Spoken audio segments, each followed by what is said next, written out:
नमस्कार जी। आइए बैठिए आप। कैसे हैं आप? अच्छी हूँ।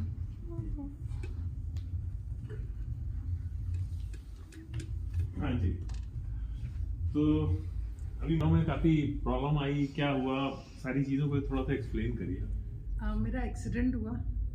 एक स्कूटर वाला आ रहा था, उसने आके सीधा मेरे पैर पे मारा और मेरा पैर ट्विस्ट हो गया। ओहो।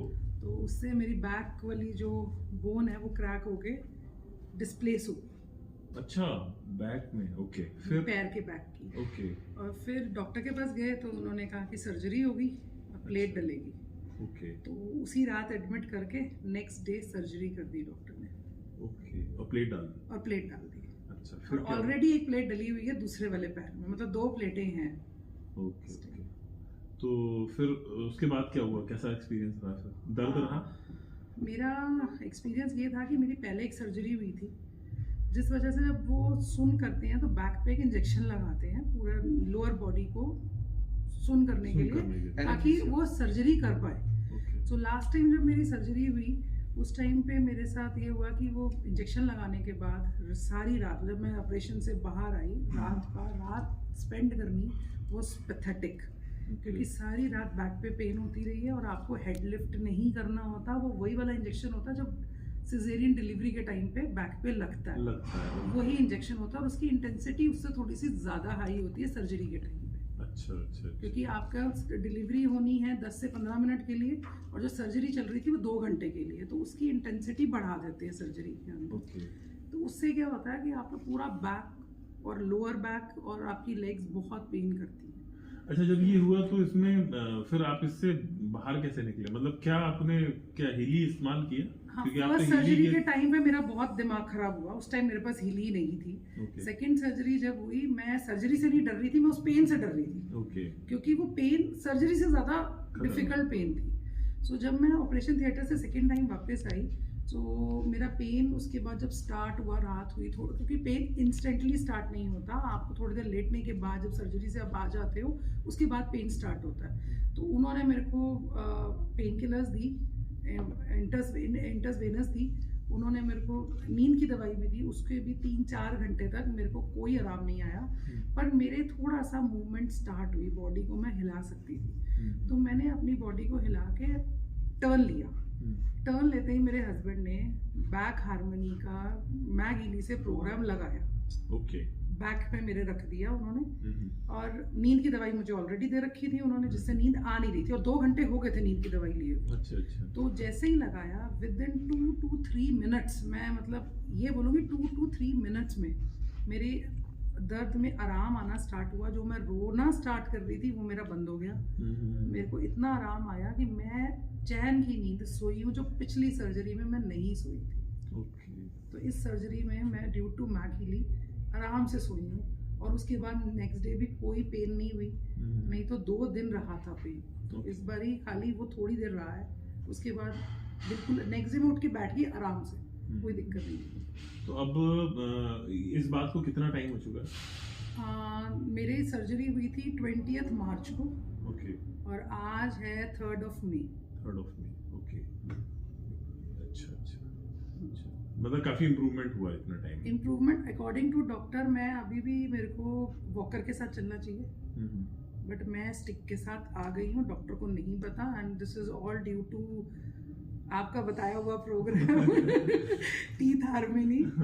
तो उससे इतना ज़्यादा, मतलब मेरे को ऐसे नहीं लगा कि मैंने कोई मेडिसिन खाई और मेरे को क्या इफेक्ट आया, बट मैंने जब प्रोग्राम लिया, 2 दिन प्रोग्राम लिया, मेरे अंदर से आवाज़ आई कि नहीं तू किरण अब ये छोड़ सकती है, तेरे को नहीं जरूरत है। जो हमारे शरीर में जो कैल्शियम की जो जरूरत होती है वो बोन से ही लेता है हमारा शरीर। तो टीथ हार्मनी जो कनेक्टेड है वो बोन से भी कनेक्टेड है। और जो हम डिजिटली हमारा शरीर जब कैल्शियम लेता है तो वो बोन से या टीथ से लेता है, या दोनों से। तो इसीलिए वो प्रोग्राम मैंने बोला आपको, और उसका इतना अच्छा इम्पैक्ट आया। तो उसका इम्पैक्ट ऐसे आया कि मेरे कोई जजमेंट नहीं थी कि मैं इससे ठीक हो रही हूँ। इसको लेते लेते मेरे अंदर से एक आवाज़ आई कि नहीं तू अब वॉकर छोड़ सकती है, तेरे को डॉक्टर ने जो भी बोला तो वॉकर छोड़ सकती है, तू स्टिक ले सकती है। अच्छा। तो मैं स्टिक से चलना स्टार्ट हो गई। उसके बाद 2 से 3 दिन बाद मैं आपको सही बताऊं, मैंने बिना स्टिक के भी वॉक किया है। ओके। ठीक है, वही प्रोग्राम लेते हुए, बट थोड़ा सा अंदर डर रहता है ना कि ये ना हो कि गिर जाए और फिर कुछ इंजरी हो जाए, तो उसके सपोर्ट के लिए स्टिक ले रही हूँ। नहीं तो वॉक मैं कर रही हूँ और अच्छे से मैं कर पा रही हूँ। थोड़ा बहुत पेन रहता है, वो तो सर्जरी के बाद का पेन है, वो तो आपके कट लग गया एक बारी तो वो पेन है वो। तो उसके लिए तो आप वैसे भी अगर skin harmony programme digital nutrition का वो दोनों उसी से ही मेरे स्टिचेस की हीलिंग भी उसी से हुई है। स्किन अच्छा है क्योंकि हीली का वो प्रोग्राम बहुत पावरफुल है। मैंने skin harmony, Healy, mag Healy इकट्ठे लगा लेती थी एक साथ ही, एक साथ लगा लेती थी दिन में 2 बारी। तो उससे मेरी स्टिचेस हील होके और विदाउट एनी मेडिसिन, खाली उसी से हील हुआ है। अच्छा, आपने बाद में पेन किलर्स वगैरह कोई नहीं? मैंने खाली मात्र 4-5 दिन मेडिसिन ली है, जो डॉक्टर ने 6 दिन ली होगी, जो डॉक्टर ने मेरे को मेडिसिन दी थी। तो वो भी थोड़ा डर से कि नहीं डॉक्टर ने सर्जरी करी है तो चलो मेडिसिन लेनी है।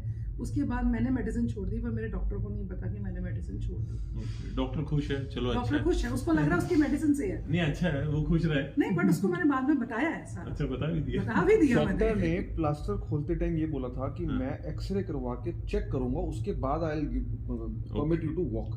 बट हुआ क्या कि उन्होंने जब पैर खोला तो बोला वाओ व्हाट अ रिकवरी। तो वो एक्सरे उन्होंने या तो भूल गए या उन्होंने एक्सरे कराया, उन्होंने कहा मैडम यही चलो आप। तो with walker, it was not stick. तो उन्होंने कहा आप 3 हफ्ते तक या 4 हफ्ते तक आप वॉकर से चलोगे। अगली विजिट में फिर हम डिसाइड करेंगे आपका पैर देख करके कि आप वॉकर हटाकर स्टिक पे लाने के लिए लाना। तो अभी उसको होने में भी 1 हफ्ता है। So we still did it, मतलब ठीक है। दैट इज गुड, बहुत बढ़िया, गुड। आप लोग एक अच्छे यूजर हो हीली के, और हमको तो यूजर जब मिलते हैं तो ऐसे हम टेस्टिमोनीज बना लेते हैं। मेरा इसके साथ साथ एक एक्सपीरियंस और है। मेरे को सर्वाइकल की पेन हो जाती थी कई बार, जैसे ऐसे रेगुलर नहीं थी, कई बार पिल्लो ऊपर नीचे ले लिया या कभी माइंड में स्ट्रेस आ गया तो उस वजह से भी सर्वाइकल हो जाती थी। तो मैंने जब हीली नई नई आई मेरे पास, तो जब पेन हो तब नेक हार्मनी मैंने मैग हीली से रेगुलरली नहीं लिया मैंने, जब पेन हो। कई बारी वो प्रोग्राम थोड़ा लॉन्ग है, नहीं घर पे टाइम मिलता था, कई बारी 10 मिनट के लिए लिया, कई बारी 15 मिनट के लिए भी लिया, एक बारी पूरा भी लिया जब पेन हुई। और मेरे ख्याल से पिछले 3-4 महीने 5 महीने से मुझे एक बारी भी पेन नहीं हुई। मैंने कोई इंटेंशनली नहीं लिया था कि मेरे को सर्वाइकल ठीक करनी है। कौन से प्रोग्राम लिया? तो बस यही खाली नेक हार्मनी और कुछ भी नहीं लिया, खाली नेक हार्मनी। और वो भी यहाँ रख के उल्टा लेट जाती थी, यहाँ रख लेती थी और थोड़ी देर रख के उसके बाद उसको कई बार 1-2 बार तो प्रोग्राम बिल्कुल पूरा भी लिया है जब ज़्यादा पेन हुई है, नहीं तो कम पेन में तो थोड़ी देर रख के भी कर लेती थी। उसके बाद से अभी तक मैं 2 पिल्लो लेकर सो रही हूँ, टचवुड मुझे पेन नहीं हुआ उसके बाद। अच्छा। मैं अभी भी 2 पिल्लो रही हूँ। मैं सिंगल पिल्लो लेती हूँ, मेरे को नहीं कंफर्टेबल होता, और डबल पिल्लो से मेरे को पेन होती थी। अब मैं डबल पिल्लो ले रही हूँ पिछले 3-4 महीने से, मुझे उसकी नेक हार्मनी की जरूरत नहीं पड़ी। चलो okay, thank you, stay healthy, take care, bye bye.